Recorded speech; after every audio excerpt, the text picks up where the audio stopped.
নমস্কার সকলকে।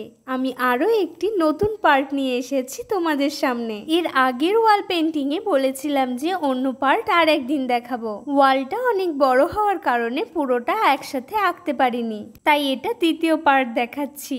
এর আগের পার্টে ছোট ভাই বোনদের পছন্দের ছবি এঁকেছিলাম, কিন্তু এখন যে ছবিটি আঁকছি এটা আমার মায়ের পছন্দের। বাঁশি হাতে ছোট্ট গোপাল, এই ছবিটি যেন আমাদের হৃদয় এক মিষ্টি সুরের মূর্ছনা তোলে। তার কচি হাতে বাঁশি, আর সেই বাঁশির সুরে মুগ্ধ ত্রিভুবন। কল্পনা করুন তো, ধুলো মাখা পায়ে ছোট্ট গোপাল গাছের তলায় বসে আপন মনে বাঁশি বাজাচ্ছে। সেই সুর বাতাস ভেদ করে ছড়িয়ে পড়েছে দিক দিগন্তে, আকৃষ্ট করেছে পশু পাখি থেকে শুরু করে সকল জীবকুলকে। এই ছোট্ট গোপাল শুধু একজন বালক নন, তিনি প্রেমের প্রতিমূর্তি।